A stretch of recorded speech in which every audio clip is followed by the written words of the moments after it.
आज की हमारी वीडियो नंबर 2 पर्यावरण के ऊपर, ये दूसरा भाग है, दूसरी वीडियो है। तो पर्यावरण के बारे में पहले तो हमने बात कर ली है ऑलरेडी। अभी जैसे मिट्टी है, जल है, वायु है, पेड़ है, पौधे हैं, ये सभी पर्यावरण को सहायक बनाते हैं।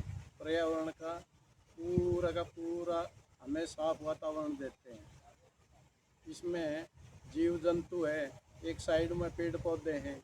जैसे हम ऑक्सीजन लेते हैं, कार्बन डाइऑक्साइड छोड़ते हैं, उसी प्रकार पौधे जो है कार्बन डाइऑक्साइड लेते हैं और ऑक्सीजन छोड़ते हैं। हम एक दूसरे के ऊपर निर्भर हैं। इसलिए हमने पर्यावरण को साफ सुथरा बनाए रखने के लिए, एक दूसरे को अवगत कराने के लिए हमने मीटिंग भी करनी पड़ती है, सभा भी करनी पड़ती है, सबको इकट्ठा होकर फिर साफ सफाई भी करनी पड़ती है। जैसे ये सभी लोग करते हैं, इसमें हमने पार्टिसिपेट करना चाहिए पूरे तन मन धन से। अपने आस पड़ोस में जागरूकता पैदा कीजिए और सभी को जागरूक कीजिए। इसके बारे में बताइए कि कैसे हमने साफ सफाई रखनी है। 2 मिनट का श्रमदान कीजिए और अपने आस पड़ोस में जहाँ भी आप बैठते हैं, काम करते हैं, शांति पाइए, साफ सफाई पाइए, आराम से बैठिए। 5-10 मिनट की मेहनत कीजिए, अपने आस पड़ोस व अपने पर्यावरण को साफ सुथरा रखिए। अब ये देखो अंकल जी कितने खुश नजर आ रहे हैं साफ सफाई करके। अब ये देखिए साधु लोग भी हमारे साथ आ गए हैं पर्यावरण को साफ सुथरा रखने में। हम सब मिलकर आपस में इकट्ठे होकर अपने परिवार को बढ़ाएं और पर्यावरण को साफ सुथरा रखने में योगदान करें। ये देखिए थोड़ी सी मेहनत करने से हमारा परिवार काफी बड़ा हो गया। हमने जल को भी बचाना है, पेड़ पौधों को भी बचाना है। एक पेड़ तो कम से कम आप लगा ही दीजिए, आज ही प्रण लीजिए। आखिर में हम बस यही चाहते हैं कि एक आदमी एक वृक्ष, 1 person 1 tree, इसी से हमारे को हरियाली मिल जाएगी। इसी में हमने योगदान देना चाहिए।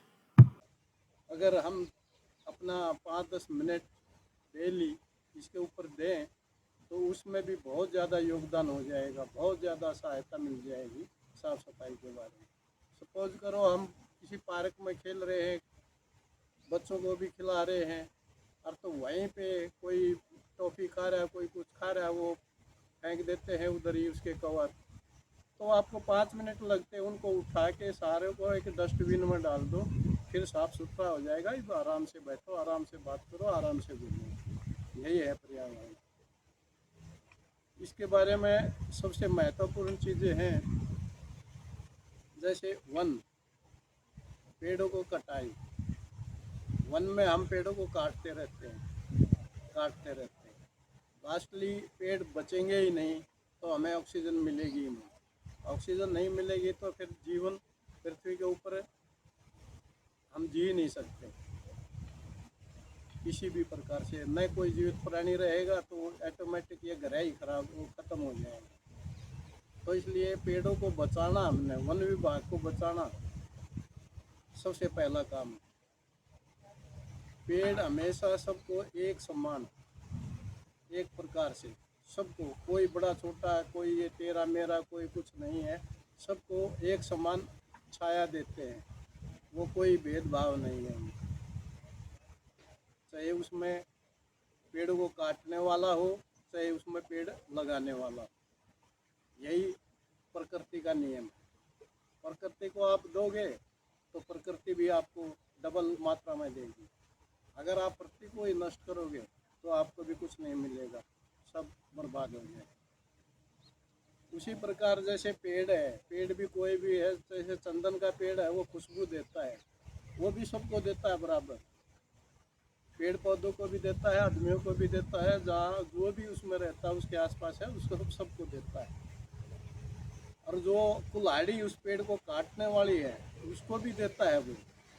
उसको इससे कोई फर्क नहीं पड़ता कि ये मेरे को काट रही है, लेकिन वो सबको एक समान खुशबू देता है, किसी में कोई भेदभाव करने की उसकी आवश्यकता है।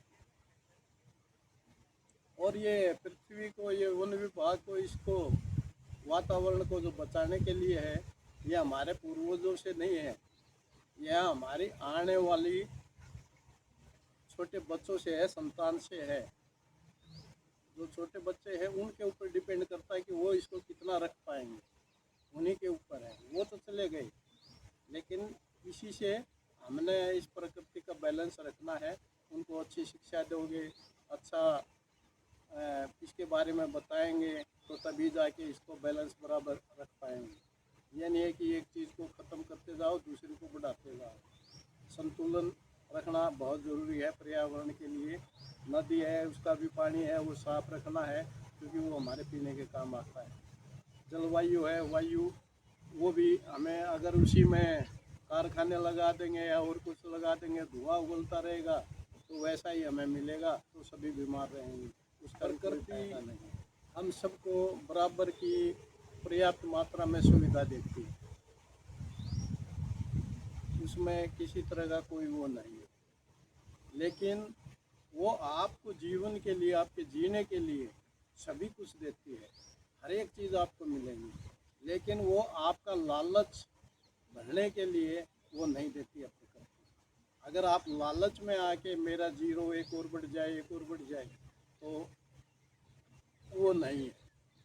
अगर वो आप करोगे तो प्रकृति नष्ट हो जाएगी, नष्ट हो गई तो फिर कुछ नहीं बचेगा, सब खत्म हो जाएगा। आगे जो पर्यावरण है वही हमें सबसे अच्छी जगह देता है,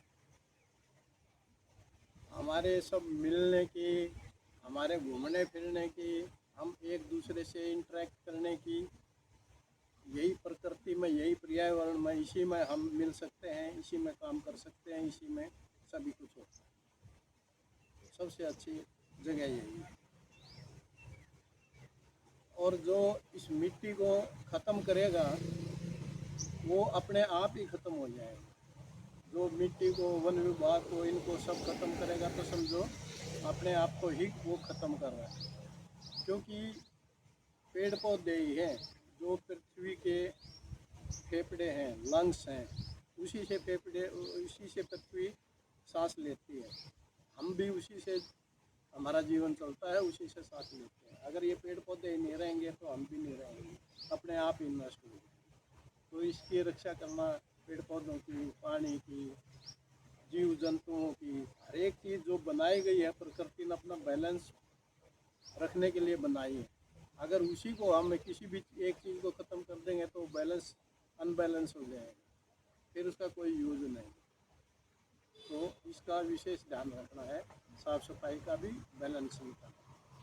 और कई बार हम देखते हैं, बोलते हैं कि फलाने ने ये कर दिया, उसने ये कर दिया, उसने ये कर दिया।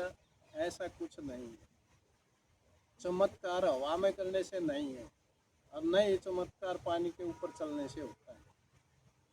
चमत्कार सबसे बड़ा है पृथ्वी के ऊपर चलने से। अगर यहीं पे ऑक्सीजन नहीं रहेगी, पेड़ पौधे नहीं रहेंगे, तो चमत्कार सारे बेकार है। चाहे आप आसमान में, चाहे सूर्य के सीधे लगा लो, उसका कोई फायदा नहीं, क्योंकि आप रहेंगे ही नहीं तो आगे कहाँ से करेंगे। पृथ्वी पर चलना ही सबसे बड़ा चमत्कार है, और इससे बढ़ के कोई चमत्कार नहीं। मेरा आप सबसे अनुरोध यही है कि इसके ऊपर आप अपने आस पड़ोसी बच्चों को, या स्कूल में, या कहीं भी मीटिंग करके, गैदरिंग हो, इकट्ठे होकर इसके ऊपर ज़्यादा से ज़्यादा पब्लिक का ध्यान आकर्षित करें, उनको समझाएं, इसके बारे में बताएं, तभी जाके हम पर्यावरण को बचा सकते हैं। और पर्यावरण जीवित है तो हम भी जीवित हैं, पर्यावरण ख़त्म है तो फिर हम भी खत्म। जय हिंद।